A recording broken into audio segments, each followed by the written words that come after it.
मित्रों नमस्कार। सूचना की दुनिया पर आपका स्वागत है। मैं हूं डॉक्टर सुभाष चंद्र सिंह।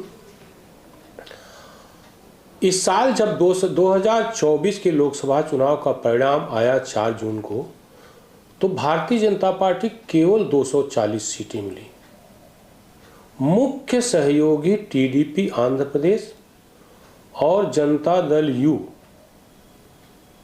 बिहार के सहयोग से उसको पूर्ण बहुमत मिला 295 सीटों के आसपास। अब जब राजग संसदीय दल की बैठक दिल्ली में हुई तो प्रधानमंत्री ने 2 लोगों को बहुत स्नेह दिया, एक चिराग पासवान को और दूसरे पवन कल्याण को। पवन कल्याण के बारे में तो उन्होंने कहा कि ये पवन नहीं, यह आंधी है। पवन कल्याण के बारे में उत्तर भारत के लोग कम जानते हैं, लेकिन पवन कल्याण आंध्र प्रदेश के ऐसे नेता होकर के उभरे हैं, अभिनेता से नेता के रूप में उभरे हैं, जो आंध्र प्रदेश का कह सकते हैं कि भविष्य है, भविष्य की राजनीति के केंद्र हैं, वो भी हिंदू राजनीति के केंद्र हैं। एक एपिसोड मैंने बनाया था दक्षिण भारत में हिंदुत्व के नेताओं के बारे में। आज मैं थोड़ा सा रिपीट करता हूँ। एक टी राजा सिंह हैं, भारतीय जनता पार्टी के नेता हैं, विधायक हैं। ये गोसा महल सीट है तेलंगाना की, वहाँ से ये विधायक हैं। टाइगर राजा सिंह बोलते हैं, कुछ लोग उनको ठाकुर कहते हैं, छत्री हैं कहते हैं, लेकिन गूगल पर मैंने सर्च किया तो ये लोध हैं। लोध उत्तर प्रदेश के लोग जानते हैं कि लोध राजपूत होते हैं यहाँ पर ओबीसी में, अदर बैकवर्ड क्लास में।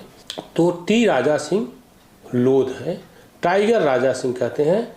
बड़े हिंदुत्ववादी नेता हैं और मुसलमानों के खिलाफ जैसे आग उगलते हैं, यानी उनकी सच्ची बातें वो कहते रहते हैं। जुकाम हो गया इसलिए थोड़ी दिक्कत हो रही है, क्षमा करें आप लोग।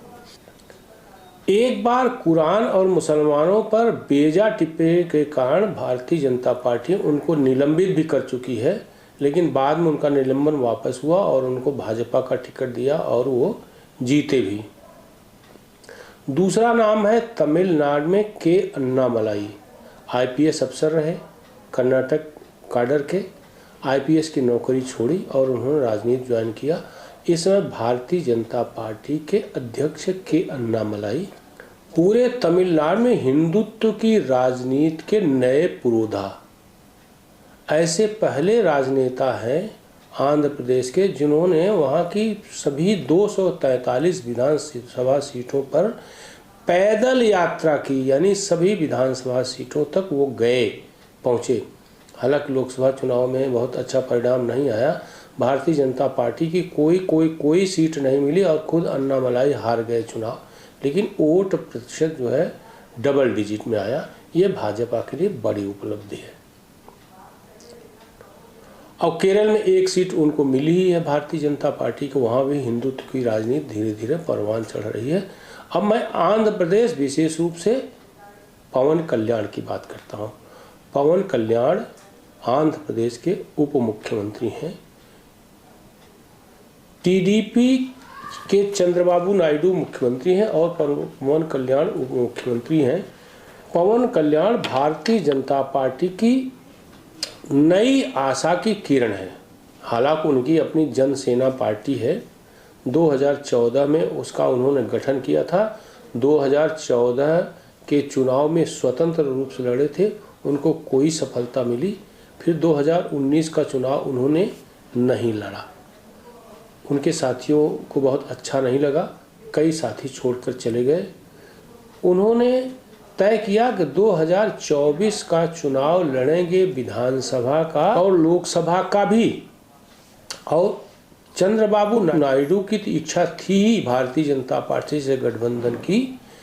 पवन कल्याण ने उसमें बड़ी भूमिका निभाई और उसका नतीजा ये हुआ कि पवन कल्याण की पार्टी को 2 सीटें मिली थी लोकसभा की, दोनों जीते।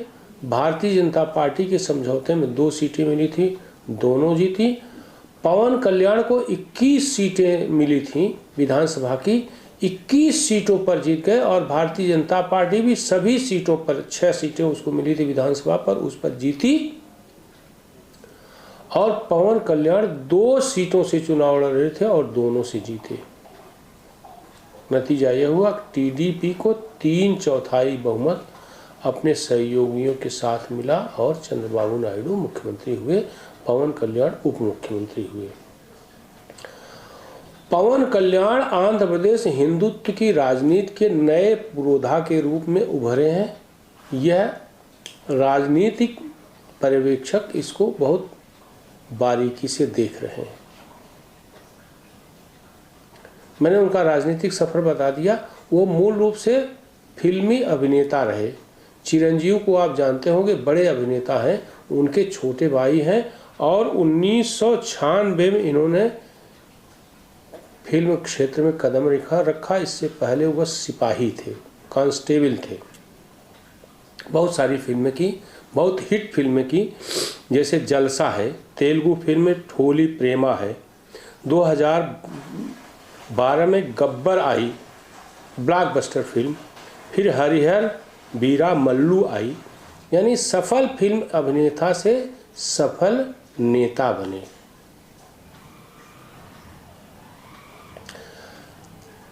अभी वैसे वो हर समय चर्चा में रहते हैं, लेकिन इधर चर्चा में आए जब वहाँ के मंदिर में का जब विवाद उठा प्रसाद का, तिरुपति बालाजी के प्रसाद में गाय की चर्बी और मछली तेल मिलने की बात आई तो बड़ा हो हंगामा हुआ। चंद्रबाबू नायडू ने जांच बैठाई। जांच में सही निकला कि मिलावट है। पवन कल्याण और चंद्रबाबू नायडू में इस बात का होड़ है कि बड़ा हिंदू नेता कौन है, लेकिन चंद्रबाबू नायडू की चूँकि सेक्युलर पृष्ठभूमि है, इसलिए पवन कल्याण उनसे हिंदू नेता के रूप में बाजी मारते दिख रहे हैं। चूँकि मन से वो आध्यात्मिक हैं, सनातनी हैं और उनकी फिल्में जो उन्होंने की उसमें भी धर्म और अध्यात्म का, संस्कारों का पुट रहा है। कभी कैरेक्टर रोल में नहीं रहे, हर समय हीरो की भूमिका में रहे। तो आंध्र प्रदेश के निवासियों के लिए उनका कैरेक्टर जो है वो बहुत आदर्श कैरेक्टर है और उस आदर्श कैरेक्टर को वो फिल्मों के बाद अब राजनीति में भी जीना चाहते हैं। यह विवाद उठने के बाद उन्होंने 11 दिन का प्रायश्चित दीक्षा ली, 11 दिन की प्रायश्चित दीक्षा ली और 11 दिन तक वो उपवास पर रहेंगे। उनका उपवास शुरू हो गया है और इस बीच जो है आंध्र प्रदेश के विभिन्न मंदिरों में वो जाकर के दर्शन कर रहे हैं और उनका कहना है कि मैं 1 या 2 अक्टूबर को तिरुपति बालाजी जाऊंगा, मैं साक्षात दर्शन करूंगा और उनसे क्षमा याचना करूंगा। कोई कह सकता है कि ये नाटक है, नाटक ही सही, कोई कर तो रहा है। वैसे चूँकि मैंने कहा ना, मन से, वचन से और कर्म से वो आध्यात्मिक है, इसलिए उनका नाटक नहीं है। लेकिन जो उनका ये प्रयास हो रहा है, आंध्र प्रदेश की राजनीति में आने वाले 10 वर्षों में पवन नहीं आंधी आने वाली है, जैसा नरेंद्र मोदी ने उनको कहा। इसलिए कि चंद्रबाबू नायडू अब उम्र के उस पड़ाव पर पहुंच चुके हैं कि शायद यह उनका अंतिम चुनाव होगा। अपने बेटे को उन्होंने मंत्रिमंडल में शामिल किया है, लेकिन बेटे में वह राजनीतिक कुव्वत नहीं है वह पवन कल्याण का मुकाबला कर सके। और भारतीय जनता पार्टी की कोशिश यह है कि पवन कल्याण से उसकी नज़दीकी बनी रहे, या तो भविष्य की राजनीति में पवन कल्याण के नेतृत्व में भारतीय जनता पार्टी आंध्र का किला फतह करे या पवन कल्याण भारतीय जनता पार्टी में शामिल हो। आप ये मानकर चलिए कि पवन कल्याण आंध्र प्रदेश के भविष्य के मुख्यमंत्री हैं। वो भारतीय जनता पार्टी के में शामिल होकर के अपनी पार्टी जनसेना का विलय करके मुख्यमंत्री बने, या भारतीय जनता पार्टी को सहयोगी के रूप में रखकर वो आंध्र की अगली राजनीति करें। लेकिन उनका मुख्यमंत्री बनना तय है, क्योंकि वाईएसआरसीपी के जगन मोहन रेड्डी जिस तरह की राजनीति उन्होंने किया पिछले 5 वर्षों में, सेकुलर राजनीति के मसीहा के रूप में उभरे हैं।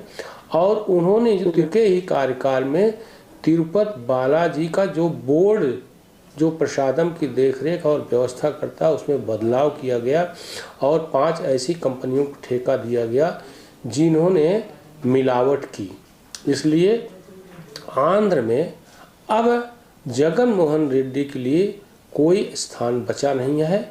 आप मान कर चलिए कि अगला चुनाव जो 2029 में होगा 5 साल में, उसमें पवन कल्याण की पार्टी और भारतीय जनता पार्टी एक साथ दिखेंगे और हो सकता है चंद्रबाबू नायडू की पार्टी साथ रहे और ये भी हो सकता है कि चंद्रबाबू की नायडू की पार्टी तब तक बिखर जाए, न बिखरे वह बुरी तरह हार सकती है।